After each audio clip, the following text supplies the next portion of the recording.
it's okay to be on vacation. It's okay to not be available for a week. And it's accepted. Our clients do this. Our consultants do this. And, the world doesn't fall apart. Why can't we do it?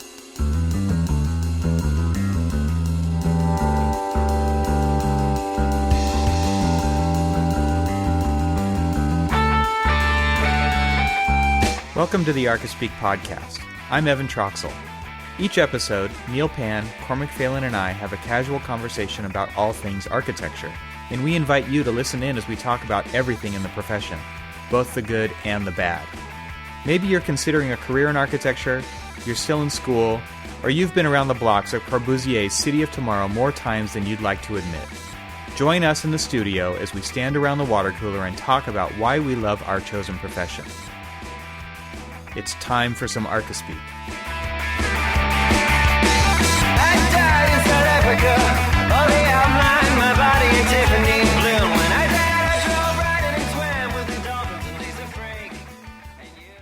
Welcome to episode 34 of the Archispeak podcast. I'm Neil Pan. I'm Evan Troxel. And I'm Cormac Phelan.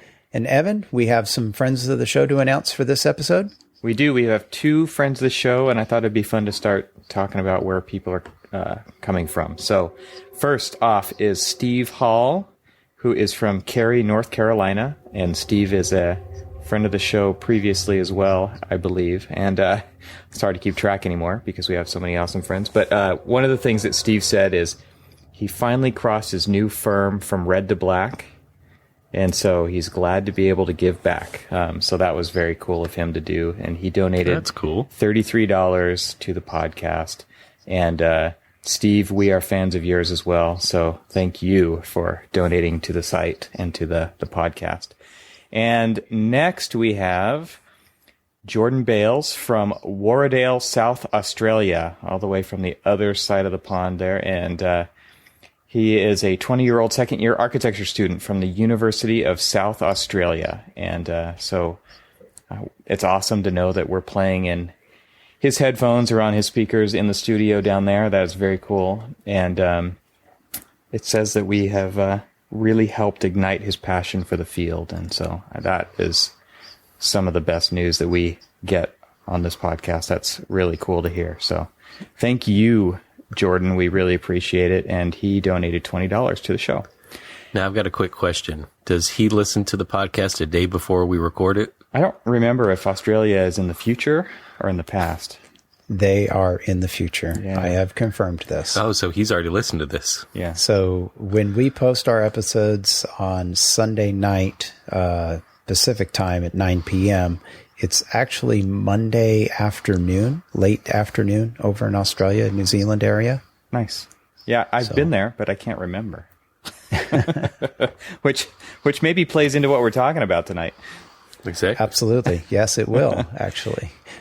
And actually, Evan, why don't you remind everybody how they can donate to the show? Yeah, if you want to become a friend of the show and have your name read on the air, we would love that. And so you can go to archispeakpodcast.com/donate, and you get to choose how much you want to donate. Anything over $5, you get your name read on the show if you want. If you don't want, it's fine to say that as well. So we'd love it, and it helps keep the show going and pay for all the stuff behind the scenes that makes it possible to do this. So we appreciate everybody who's donated so far. Thanks to our two new friends of the show, and we would love to have some new friends of the show on the next podcast. Absolutely. In fact, we were alluding to it just a second ago, but I think for this episode, we wanted to talk a little bit about vacations and, the importance of probably making sure you take one in the first place. And then we'll share a little bit about maybe what we're thinking of doing this summer as well. Yeah, maybe we can have a meetup. That would be cool. There's talk of several people we know about meeting up in Chicago at the upcoming AIA conference. So that is going to happen, but I don't think we're planning on going, but we'll get to that. Fortunately not. Yeah. But I wanted to start us off by talking about just the importance of vacations. I think it's important to take them, and it really,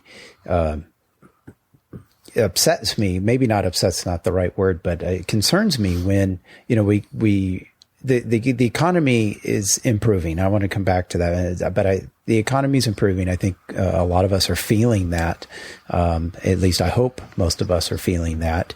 And as we get busier, the times we have available to us are getting smaller and shorter, and there's much more pressure on our time. And I just think it's more important now that we understand that, the importance of taking that time off to take a break and to get away from the day-to-day work that we're doing and enjoy, our families or perhaps a different location is important. And I don't think we shouldn't forget that. Yeah, I agree. I think it's a huge way for us to get our heads back in the game, right? Because this is a stressful thing that we do, and it requires a lot of thought and a lot of energy, and you've got to recharge your batteries, right?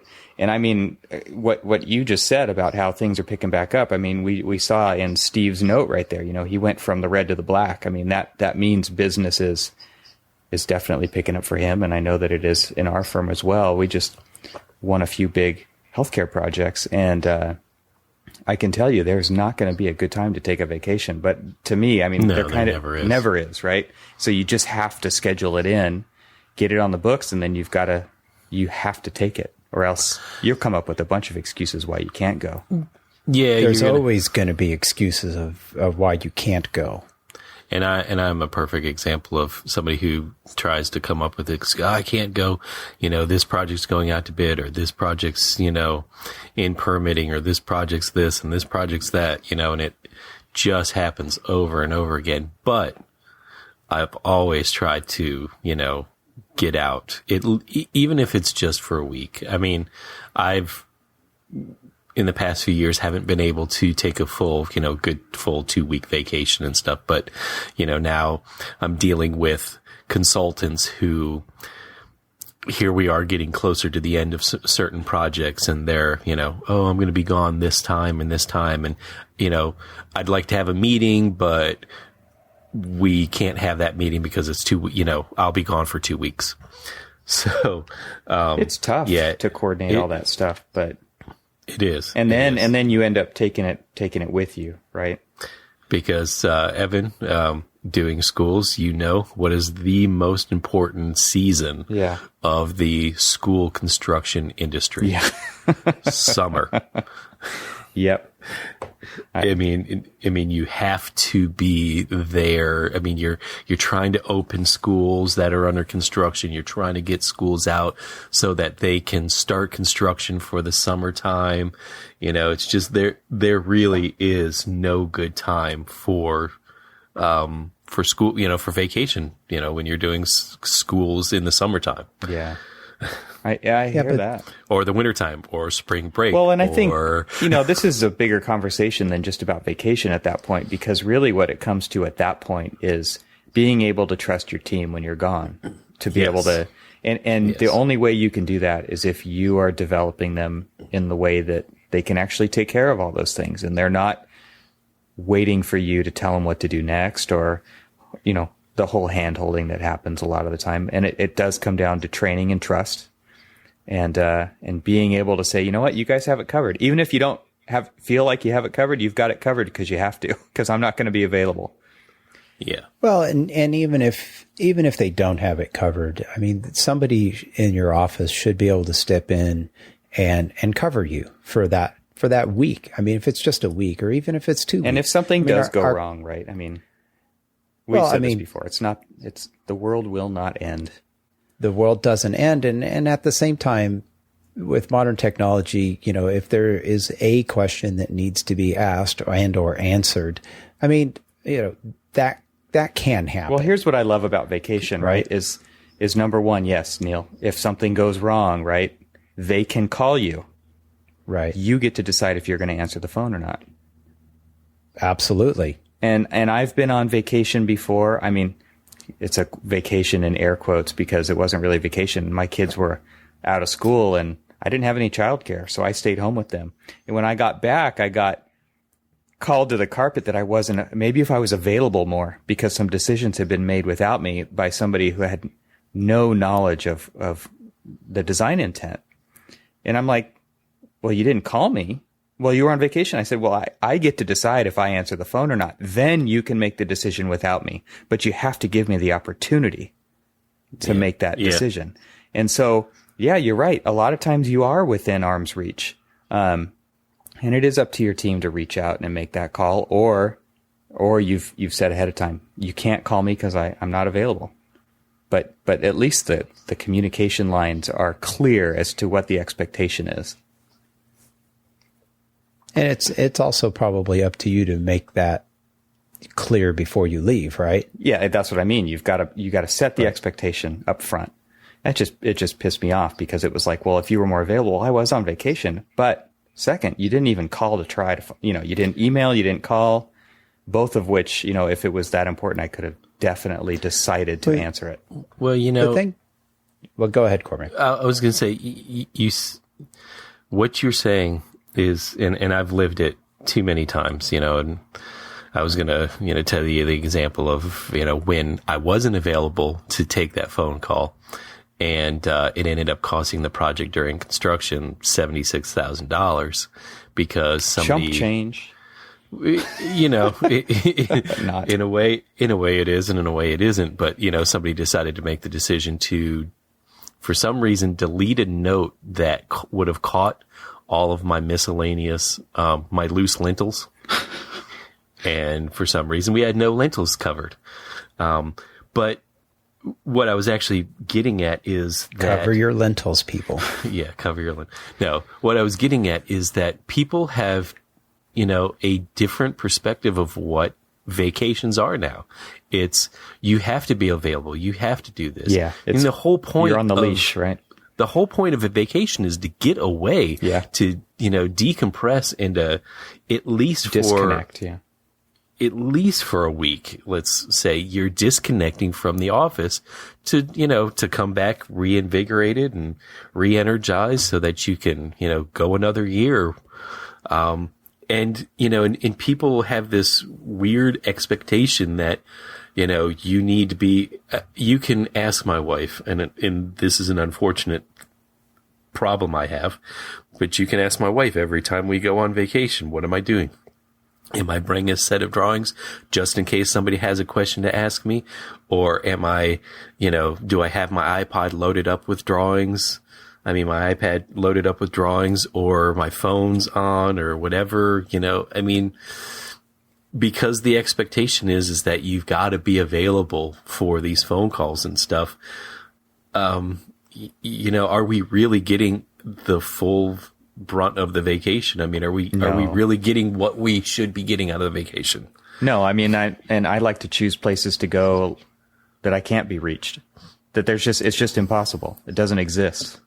Which is my end of July, August vacation will be that. Yeah, I mean, that's what I did last year. I mean, I was unreachable for a week, and it was pretty nice, I have to say. Well, I think there is, our clients take vacations. There are consultants, you mentioned earlier, Corvick, they're on vacation trying to schedule meetings or something. It's something that at least during the summer months, or once school's out and before school starts, there's almost an expectation that people are just on vacations at different times. And it's rare that something doesn't happen just because your client or somebody else on the project team is on vacation. It's okay. Yeah. It's accepted. It's like, okay, well, we'll deal with that when that person gets back, or let's make this decision before this person leaves, or something. You can do what you can to try and plan around it, but it's okay. I guess that's the point that I would like to try and get across to everyone listening, that it's okay to be on vacation. It's okay to not be available for a week. And it's accepted. Our clients do this. Our consultants do this. And, the world doesn't fall apart. Why can't we do it? Yeah. Well, I mean, working in schools, like you were mentioning earlier, Cormac, what happens like the first or second week of June? I mean, there's no more meetings with the school districts anymore, right? You just can't get those people together because they're gone. Yeah. And it's like, okay, we're gonna figure this out now without them, or we try to get it all done off, obviously, before they leave. Get all that stuff answered as much as possible. And they try to be available, but they, just like anybody else, they don't want to be bothered when they're home with their family. So what's funny? Sorry, real quick, but what's funny about that is that you say that is that tomorrow I have to go to an owners meeting on site, and the owner's on vacation, so they're not going to be there. But for some reason, I've been requested to be out at this meeting. That the one and only reason why we're meeting is to keep the owner updated on what's going on, and they're not there. You can FaceTime them in, I guess, to the meeting. Yeah. No, because they're on vacation. No. I guess not then. Well, we were all there. The project was wonderful. Thanks. Right. She makes it known. Do not try to contact me because I will not answer. See, she set that expectation, but you're still going to be there. There you go. So let me ask you guys this. Let's turn the conversation a little bit. So when you're on vacation as an architect, do you guys look at your surroundings or observe your surroundings, or are you just interact? Thinking about your project? No. I mean, exactly. I mean, it haunts my dreams. Do you interact with your surroundings differently because you're an architect? I mean, let me give you an example. I mean, we've gone to Canada. We'll talk a little bit about this here in a minute, where we're going to go this summer. But when I've been there, I'm really fascinated to it's on the East Coast. So just East Coast architecture is different from what I typically experience here on the West Coast. So, I don't know. When I'm there, it's different than usually there's some family that goes with us, that are not architects, and they're engineers and scientists, and they don't see the areas that we go with the same eye that I do. Sure. Or they certainly don't see the same things. If when I go this summer, if I see this place again, I'll take a picture and I'll post it on our Facebook page or something. But there is this house that has a garage door on the second floor with For what? I have no idea. To and I see this house. There? And so I'm like I've had family, extended family that have been going to this location in Canada for decades, right? No one has ever noticed this before. And I go like the first year I'm there and I notice this. So, I mean, do you guys experience your vacations differently as architects? Yeah. No, yes. I think that we do that just naturally. I think when we go to a restaurant, we are sitting down, looking at everything. My wife, we went to lunch today, and I pointed something out, and she was just like, only you would actually see that. You're like, nope. No, Cormac, it's not only you. It's everyone listening to this podcast. Exactly. It's only we would notice something like that. We few. Oh, and society can thank us. Yeah. Exactly. Right. They should. I hear you, Neil. I mean, that's my experience too. I mean, I also like to kind of play the part of somebody else. I like to feel like I don't have to be myself on a vacation. So I'll become a photographer, or I'll become a father or a husband, something that I'm rather terrible at when I'm working because I'm so busy. And I like to kind of be the persona of somebody I aspire to be when I'm on vacation. I think that's a relief as well. Like I went to Burning Man last year. I was unreachable, right? But I was totally an architect and a photographer when I was there. You can go on my website and see the photos I took. I mean, it was a cool experience, but I thought like an architect when I was there because, man, there's so much cool stuff and structures and art to see. And I think we do tend to see things a little differently. Yeah, I don't think we can fully separate ourselves from that side of us. I think with vacation, what we're trying to do is detach ourselves from the immediate things that we're working on. But, when we go on vacation, it doesn't mean that we're separating ourselves. I mean, you go and you look at some of the other blogs that we follow and some of our, friends of our show that, have different blogs, and they always go on vacation. And sure enough, every one of them are very typical architecture. Oh, I think Bob has posted a bunch of vacation shots, that when he went to England last year. And if you go to lifeofanarchitect.com, you can see his vacation photos. And I think he kind of proposed the same thing. Are you like this too? Yeah. Well, that was one of the ones that I was referring to, is that, Bob's, Bob had posted a picture of where he was staying. And, I kind of made a comment about, this oddly placed door. So we had a conversation, going back and forth about, the door. And of course he had noticed it too. And I'm sure, everybody else architecturally, leaning had looked at that photograph.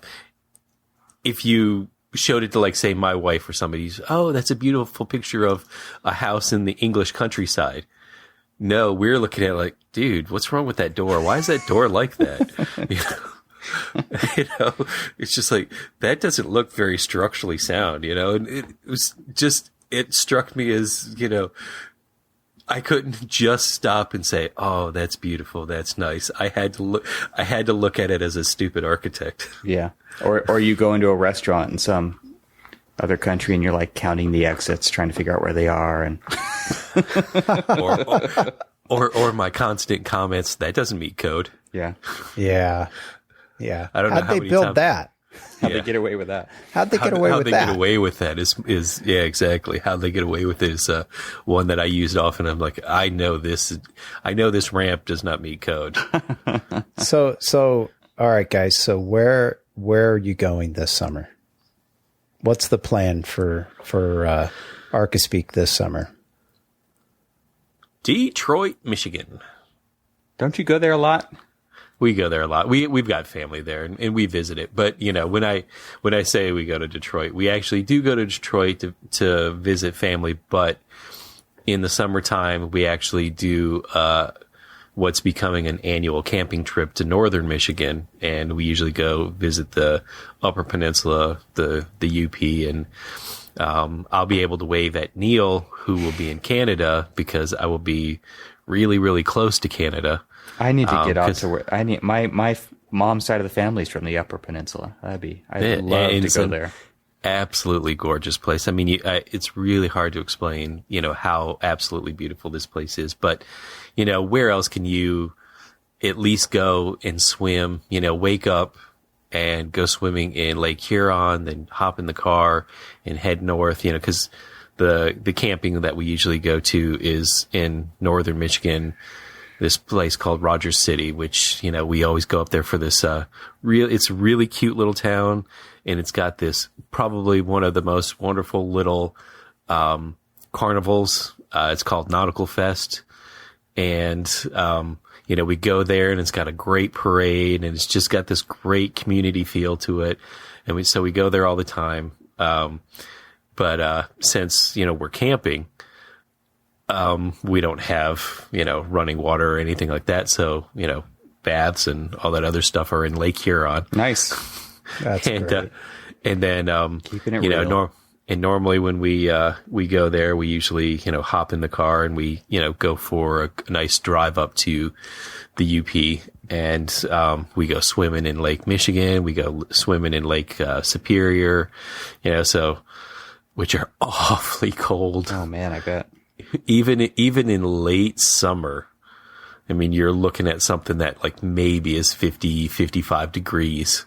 Oh. And, it feels all of that. Nice. And, but I'll tell you what, it's invigorating as all get out. That's awesome. Awesome. So what about you? Oh, yeah. So that's I was just going to say that's our normal one.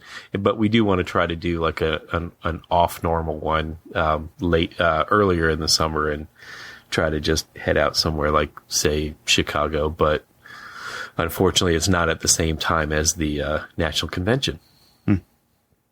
What about you, Evan? Well, we tend to never go to the same place more than once. It's pretty rare if we do. Just to give you an idea, in the last 5 years, we are always up for some big adventure, and that's something I remember from my childhood when my dad took my brother and I. My parents took my brother and I out. We'd go off, and we'd usually do the family car camping thing too. But in the last 5 years, I really took that to heart. And so we try to get out with our kids. And so, we've been to Australia, we've been to Alaska, Yosemite, nice. Zion. We made it to New York City. So this year's big adventure, which is hearkening back to my youth, which was going to Yellowstone National Park.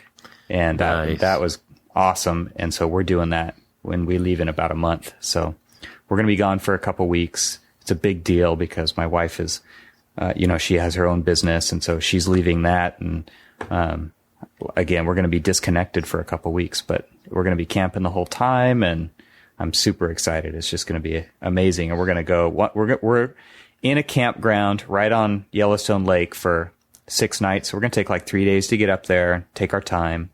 And then we're going to be, kind of exploring the different parts of the park for 7 days. And then we're going to be heading back south and driving the whole way. It's about 1,000 miles each way. Wow. And Nice. so it's Nice. going to be a big trip. I mean, it's going to be I'm looking forward to this so much. My son, if I can share this with you real quick, he's been begging to go to Yellowstone and kind of get out that way. But what he's done is he's kind of planned a trip just in his head to, which I honestly hope comes to life. But we would go from here, the DC area out to there, but hit all of the, the old roadside attractions, like the big ball, the big ball of twine, and all that other stuff. That'd be awesome. He just so wants to do all of that. And there's a website dedicated to it, and we would plot out a trip, and it would take us a lot longer than, the normal, but it would be so much fun to be able to do something like that. My wife and I did a road trip through the southwestern U.S. a couple of years ago, and we just hit every national park and monument we could on the way. And it was so awesome to don't go with a plan, just figure it out as you go. And all these places have first come, first serve campgrounds, or you can always find somewhere to stay. You can stay in your car if you have to, but it's awesome. And I've got a national parks pass, and it's worth it. With the little hang tag for the camping and stuff. I mean, it's absolutely worth it because you pay $80 a year for your national parks pass. Yep. But you can go to all these different places, and camping is free because you've got the pass, and they're just wonderful places to go. I mean, it is well worth the investment. If anybody out there wants to do a road trip through the national parks, get yourself a national parks pass, and it will be something that you don't regret. Yeah, because it's like $25 to get in. Oh yeah, yeah. And it's guilt free. Then you just go and come and go as you please, and hit as many as you can, and it's awesome. What about you, Neil? Where are you going? Well, we're gonna, different from you, Evan. We've been tending to go to the same place every year, but my wife has some family in Eastern Canada, and so we go up there to visit them. And the kids have been going there, each year practically. We have a couple little cottages that we stay in. They're right on the river. The river kind of opens up into a big kind of almost like a lake where we're at, basically. I think I remember you posting photos. Didn't you go there last year?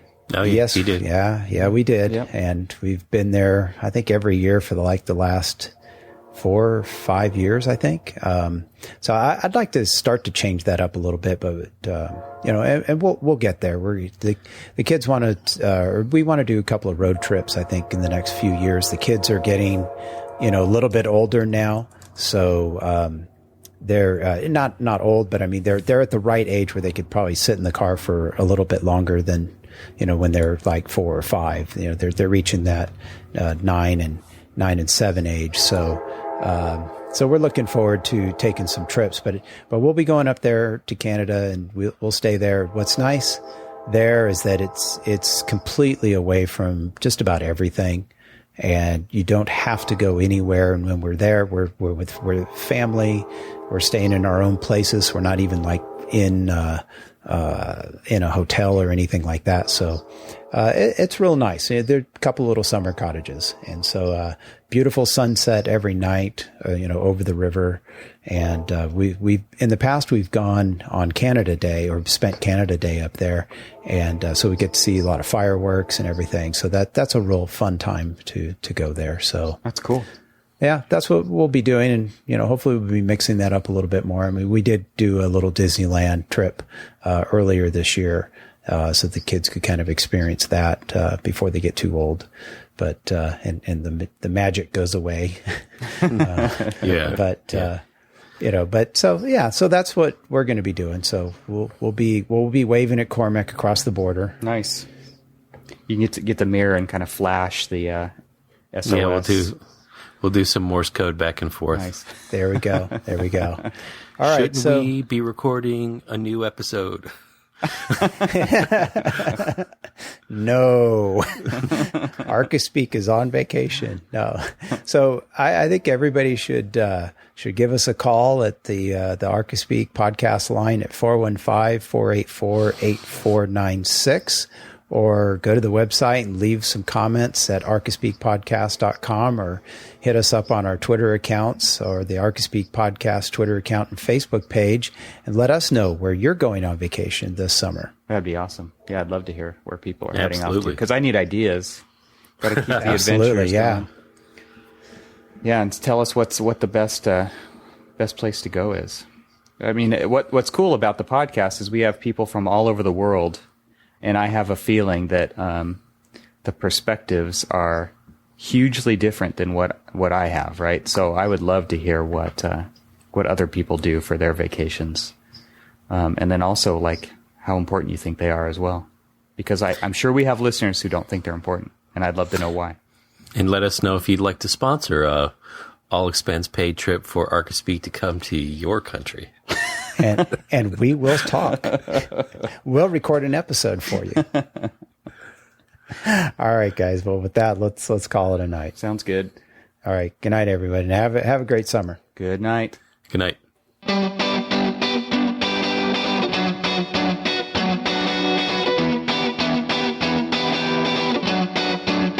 I used to shy away from the stampede.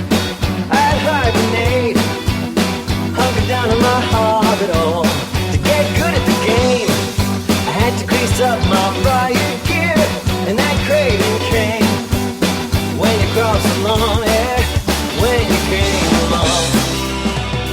Jim and Dog dared me, turn the sprinklers on, barefoot in the driveway, baby.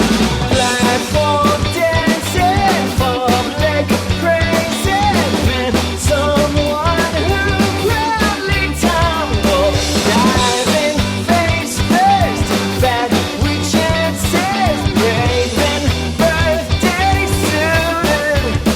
Oh baby girl, Jim and Dog dare me, turn the sprinklers on, barefoot in the driveway, baby. I get naked when I got for my birthday suit, my little piece of creation. I'm gonna shake my mom, I gave mom to say thank you. When we're having what I want to do, I'm a perfect relation. I'm gonna shake, I got love for you, love for you, love for you, love for you. I got love for you. I got love for you. I got love for you. I used to shy away from the limelight. I tucked my face up tight in my sleeping bag to build a better base. I had to fly my war paint right. I'm a better place since you made me upright. Love is never fight. Triple Dog dare me, turn the sprinklers on, barefoot in the driveway, baby. Platform dancing, form like a crazy fan. Someone who proudly tumbled, diving face first, fat with chances, braving birthday Dribble dog damn near, turn the sprinklers on. Barefoot in the driveway, baby. I get naked, wearing a cup in my birthday suit. My little piece of creation. I'm gonna shake my mama, gay mama, gay mama, gay mama. Say thank you.